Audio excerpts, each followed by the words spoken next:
اب ہم یہ چاہتے ہیں کہ آپ عبداللہ بن زبیر کے ساتھ آپ یزید کے ہاتھوں پر بیعت کر لیجئے۔ امام عالی مقام نے فرمایا میں ایسے زانی کے ہاتھ پر بیعت نہیں کر سکتا ہوں، میں بے نمازی کے ہاتھوں بیعت نہیں کر سکتا ہوں، میں ایسے گنہگار کے ہاتھوں بیعت نہیں کر سکتا ہوں۔ ارے یزید وہ ہے جو مسجد نبوی کے اندر گھوڑے بنواتا ہے، یزید وہ ہے جو مسجدوں کی پامالی کرتا ہے، یزید وہ ہے جو عورتوں کے ساتھ ظلم و ستم کرتا ہے، یزید وہ ہے جو عورتوں کے ساتھ بے حیائیاں کرتا ہے، یزید وہ ہے جو شراب کو عام کرتا ہے، اور یزید وہ ہے جو نمازوں کو پابندی نہیں کرتا ہے، یزید وہ ہے جو اذانوں کو مٹاتا ہے، یزید وہ ہے جو نمازوں کو ختم کرتا ہے۔ ارے دنیا والوں سنو، یزید وہ ہے جو ظلم کے پرچم کو بلند کرتا ہے، لیکن حسین وہ ہے جو یزید کے پرچم کے نام و نشان کو مٹا دیتا ہے۔ جہاں یزید ظلم کرتا ہے حسین صبر کرتا ہے، تو ظلم ہار جاتا ہے، حسین کا صبر جیت جاتا ہے۔ عزیزان ملت اسلامیہ، یزید نے جب یہ بات کی کہ آپ جو ہے، یزید نے جب یہ بات کی کہ آپ ہاتھ پر بیعت کر لیجئے، اور اگر نہیں کیا تو آپ کے ساتھ سلوک جو ہے بد سے برا کیا جائے گا، امام عالی مقام نے فرمایا تمہیں جو کرنا ہو کرو، میں یزید کے ہاتھوں بیعت نہیں کر سکتا ہوں۔ یہی بات پوری ہوئی، اور پوری ہونے کے بعد یزید تخت نشی ہو گیا، اور تخت نشی ہونے کے بعد یزید نے طرح طرح کے پیچرے اٹکے۔ جب گورنر آفس کے اندر جب یہ بات ہو رہی تھی تو امام عالی مقام نے صاف منع فرمایا کہ میں یزید کے ہاتھوں بیعت نہیں کر سکتا ہوں۔ تو پیچھے سے ایک یزیدی بولا کہ اے عبداللہ بن زیاد، عبید اللہ بن زیاد، اے یزید اور جتنے بھی یہاں ہمار موجود ہیں گورنر آفس کے اندر، میری رائے یہ ہے عبداللہ بن زبیر کو اور امام عالی مقام دونوں کو شہید کر دیا جائے۔ یہاں سے اگر یہ نکل گئے تو دوبارہ ہاتھ میں نہیں آئیں گے، اگر یہ بیعت نہیں کرتے ہیں تو ان کو شہید کر دیا جائے۔ امام عالی مقام نے جب اس بات کو سنا اور ارشاد فرمایا کہ کس نے اگر میری پیٹھ پیچھے یہ جملے کہے ہیں، اگر ہمت ہو تو وہ سامنے آ کر دکھائے، میں بھی بتا دوں گا کہ میری رگوں کے اندر جو خون ہے وہ حضرت علی کا خون شامل ہے، میری رگوں کے اندر جو خون دودھ کی شکل میں ہے وہ سیدہ فاطمہ کا دودھ میری رگوں کے اندر شامل ہے۔ امام عالی مقام امام حسین نے جب یہ لرزدار تقریر ان لوگوں کے سامنے کی، کسی یزید کی ہمت نہ ہوئی کہ امام عالی مقام کے سامنے جائے، امام عالی مقام سے بات کر سکے، امام عالی مقام کے پاس میں کچھ کہہ سکے، امام عالی مقام کی شہادت والی بات کر سکے۔ اللہ اکبر کبیرہ۔ ارے وہ کرتے تو کیسے کرتے؟ امام عالی مقام کے چہرے کے اندر حضرت علی کا جلال نظر آتا ہے، امام عالی مقام کے چہرے کے اندر حضور سرور کونین کا جمال نظر آتا ہے۔ اللہ کے پیارے حبیب صلی اللہ علیہ وسلم کی امت کے علماء اپنی کتاب پہ لکھتے ہیں، ارے حسین رضی اللہ تعالیٰ عنہ اور حسن رضی اللہ تعالیٰ عنہ، سر سے لے کر جسد تک، سر سے لے کر سینے تک حسن نبی کے مشابہت ہے، اور سینے سے لے کے پاؤں تک حسین نبی کے مشابہت ہے۔ یعنی اگر چہرے کو دیکھنا ہو حسن کو دیکھ لو، اور جسم کو دیکھنا ہو تو حسین کو دیکھ لو۔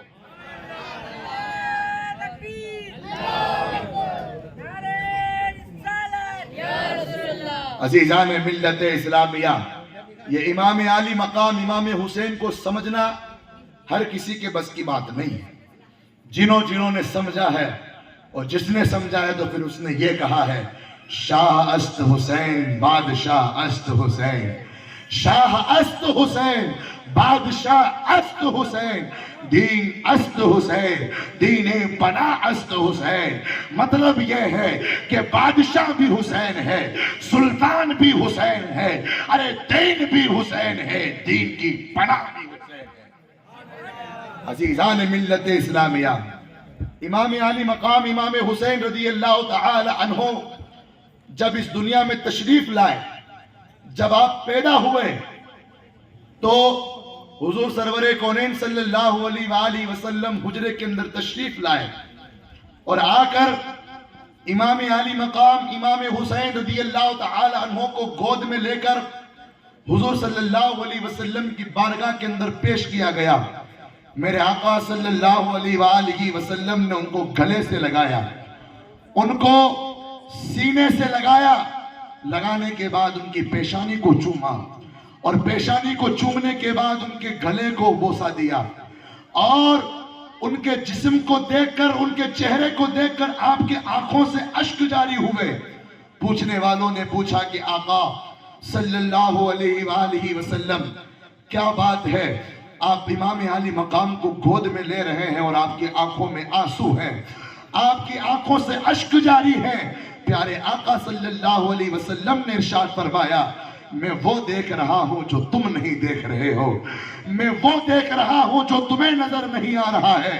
ارے ذرا غور کرو، امام عالی مقام کو جب حضور نے گود میں لیا پورا غیب نظر آ گیا۔ ارے جب حضور صلی اللہ علیہ وآلہ وسلم امام عالی مقام کا علم غیب جان سکتے ہیں تو دنیا کا علم غیب بھی پیارے آقا جان سکتے ہیں۔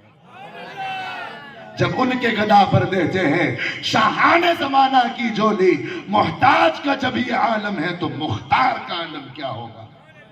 عزیزان ملت اسلامیہ، پوچھا گیا کہ حضور کیا ماجرا ہے کہ آپ کے آنکھوں سے اشک جاری ہے؟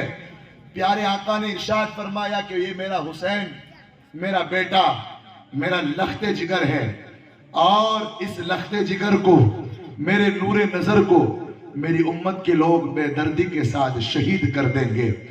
اللہ اکبر کبیرہ۔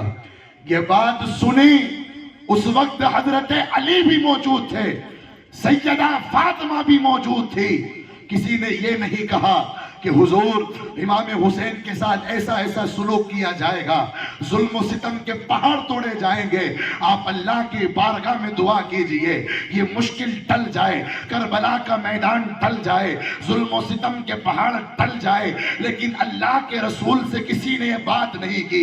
اگر کوئی بات کرتا اور میرے آقا دعا فرما دیتے تو رب تبارک و تعالیٰ کربلا کے میدان کو ٹال دیتا، ظلم و ستم کے پہاڑ کو دور کر دیتا۔ لیکن اللہ کے رسول کے دل نے یہ چاہا کہ جہاں جہاں میرے صحابہ نے دین کی قربانیاں دی ہے اور دین کو فروغ دیا ہے، اب میرے بیت گھر والوں کی باری ہے، اہل بیت کی باری ہے، حسین کی باری ہے۔ اور یہ وہی دین ہے جو ابو بکر صدیق نے مصطفیٰ کے وصال کے بعد سنبھالا تھا، فاروق اعظم نے مصطفیٰ کے وصال کے بعد سنبھالا تھا، عثمان غنی نے دونوں خلیفہ کے وصال کے بعد سنبھالا تھا، علی نے تینوں خلیفہ کے وصال کے بعد سنبھالا تھا۔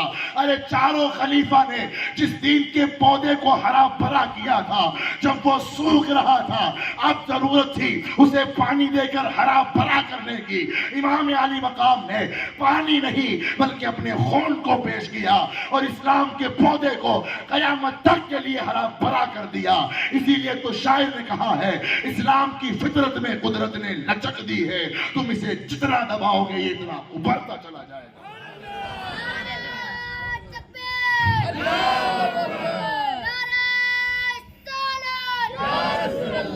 عزیزان ملت اسلامیہ، یہ امام عالی مقام کا احسان ہے، الحسین منی وانا من الحسین، حسین مجھ سے ہے اور میں حسین سے ہوں۔ اور آقا اعلیٰ حضرت کے شہزادے تاج الشریعہ فرماتے ہیں، زندگی یہ نہیں ہے کسی کے لیے، زندگی یہ نہیں ہے کسی کے لیے، زندگی ہے نبی کی نبی کے لیے، نہ سمجھ مرتے ہیں زندگی کے لیے، جینا مرنا ہے سب کچھ نبی کے لیے۔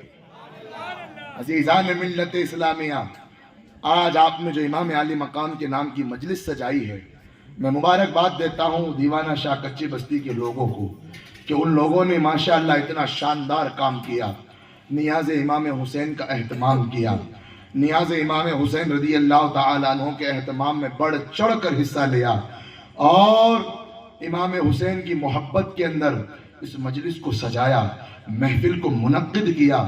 لیکن میرے دوستو، جہاں نیازیں بھی ضروری ہے، محفلیں میلادیں بھی ضروری ہے، وہاں مسجدوں کی حرمت بھی ضروری ہے، وہاں مدرسوں کو آباد کرنے کی بھی ضرورت ہے، وہاں مدرسوں کو شاد و آباد کرنے کی بھی ضرورت ہے۔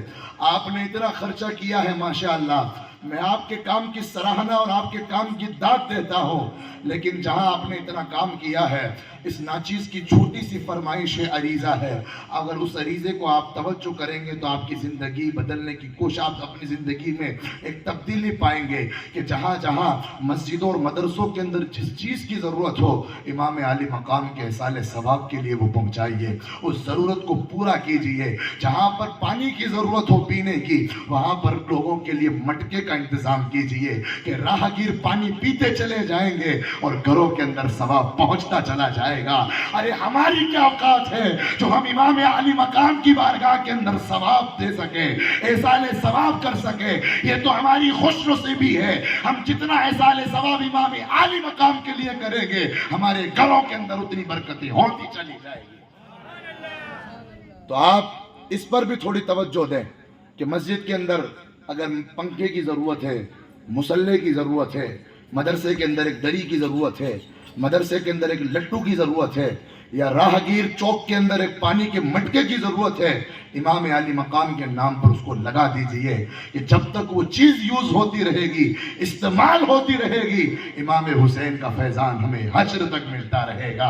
آج جو کچی بستی کے نوجوانوں نے یہ علم کو لگا کے بتایا ہے کہ جب جب امام عالی مقام کا علم لہراتا رہے گا، مسلمانوں کے دلوں میں امام حسین کی محبت لرزتی رہے گی، محبت بڑھتی چلی جائے گی۔ اس لیے میرے پیاروں، میرے عزیزوں، امام عالی مقام نے کربلا کے میدان سے درس دیا ہے، لوگوں کیسا بھی حال رہے نمازوں کی پابندی کرنا، نمازوں کو مت چھوڑنا۔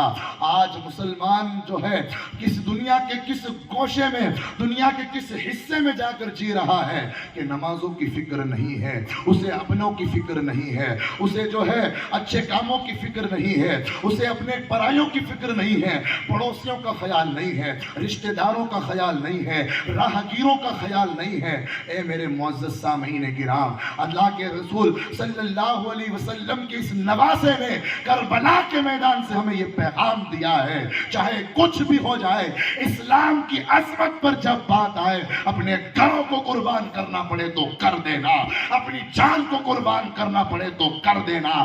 آج تم جان دنیا کے اندر قربان کرو گے، میدان محشر کے اندر تمہاری عزتیں اور بڑھتی چلی جائے گی۔ اللہ تعالیٰ سے دعا ہے کہ اللہ تبارک و تعالیٰ ہمیں ان تمام باتوں پر عمل کی توفیق عطا فرمائے۔ میں معافی چاہوں گا کہ مجھے پھر آگے کی پروگرام کے لیے نکلنا ہے۔ اللہ تعالیٰ ہماری اس مجلس کو، اس محفل امام حسین کو مکمل مقبول عطا فرمائے۔ وما علینا الا البلاغ۔ السلام علیکم ورحمۃ اللہ وبرکاتہ۔